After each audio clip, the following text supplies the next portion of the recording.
날마다 들으면 날마다 모든 면에서 점점 더 좋아지는 건강책방 바구이 한의사입니다. 오늘 소개해드릴 책은 세계적인 권위를 인정받으며 폭넓게 활동하셨던 국제적인 면역학자 아보도오르 교수님의 암을 이기는 면역요법입니다. 1996년에 백혈구의 자율신경 지배구조를 최초로 밝혀내면서 전 세계적으로 주목을 받기 시작했습니다.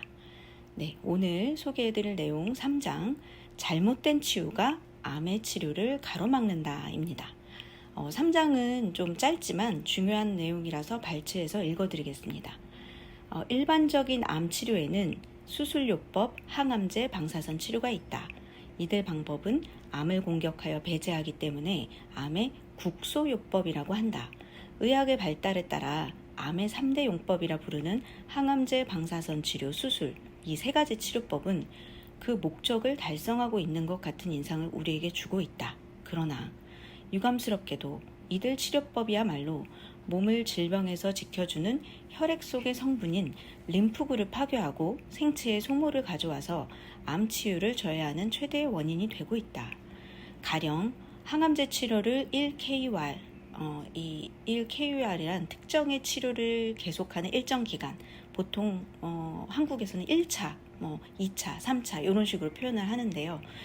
1KUR을 실시했다고 하자 깜짝하는 사이에 흉선이 오그라들어 말초의 혈 속의 T세포, B세포가 감소하고 이어서 NK세포와 흉선의 분화 T세포가 감소한다.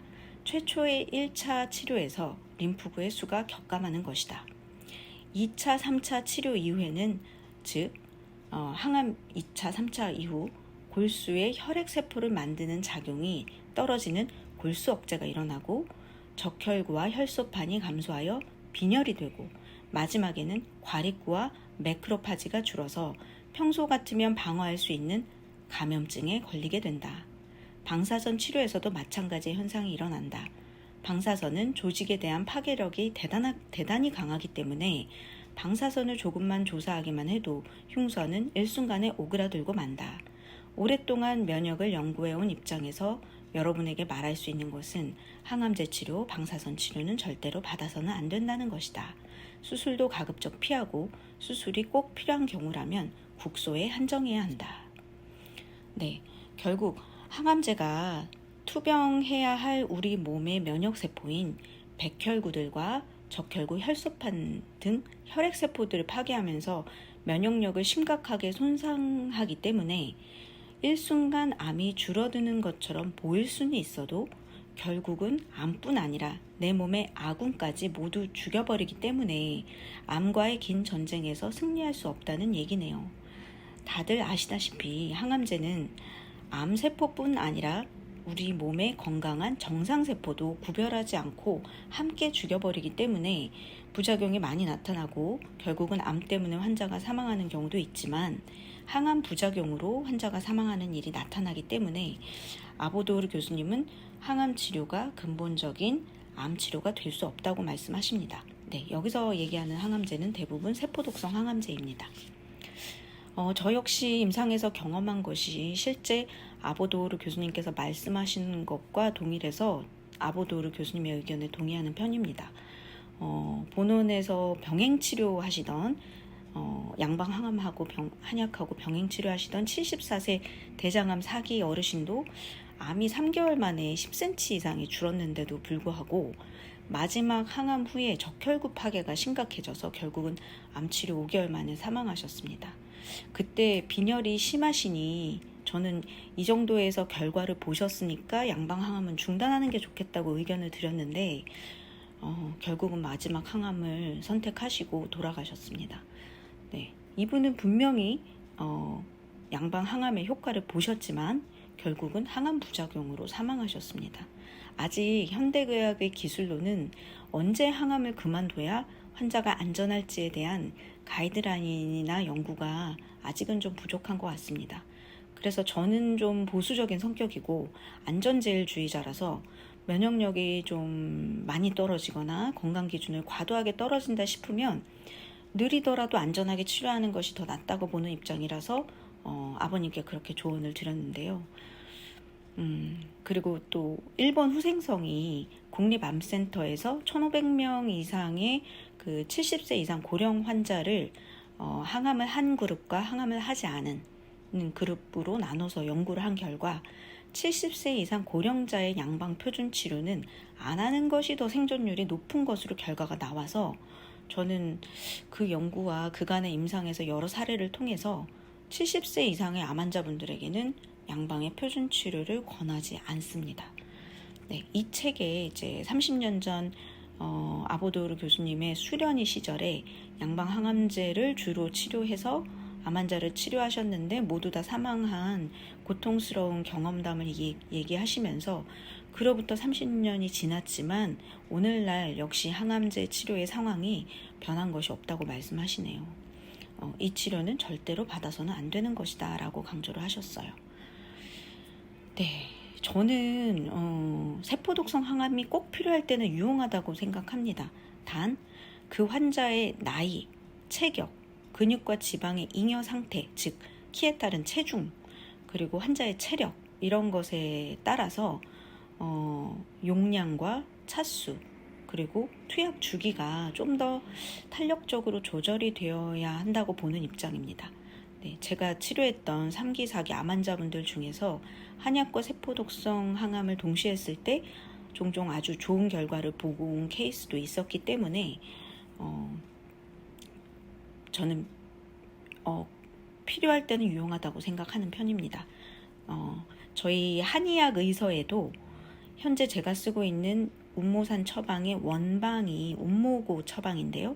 거기에는 법제한 주사, 즉 법제 수은이 들어가 있거든요. 그래서 근데 이제 그 아무리 전통적인 법제를 통하더라도 무독한 수은을 만들어내는 것이 쉽지 않기 때문에 제가 아직 그 독성에 대해서 약을 다루는 것에 대해서 좀 두려워서 저는 아직 시도를 하지 못하고 있지만 암을 치료할 때 면역력을 높여주는 한약과 함께 암세포의 도구로 작용하는 강한 약이 처방의 구성으로 들어가 있다는 것이 이제 양방의학에서 세포독성 항암을 쓰는 것과 개념상 유사한 의미가 있습니다. 그러나 양방에서 독성약을 씀에 있어서 좀 더 환자분들의 컨디션에 맞게 개별 맞춤 치료가 좀 필요하지 않나 하는 아쉬움은 언제나 있습니다. 네, 다음 방사선 치료에 대해서 읽어보겠습니다.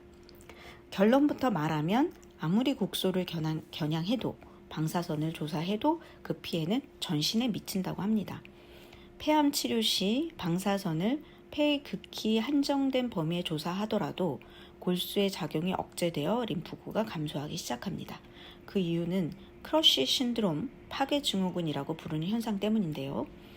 교통사고나 화상을 크게 당하여 몸의 조직이 대량으로 파괴되면 교감신경이 긴장하고 과립구가 증가하여 조직 파괴가 확대되고 심한 쇼크 상태에 빠지게 됩니다. 이 일련의 흐름을 크러쉬 신드롬이라고 하는데 방사선 치료에서도 마찬가지의 반응이 일어나게 됩니다.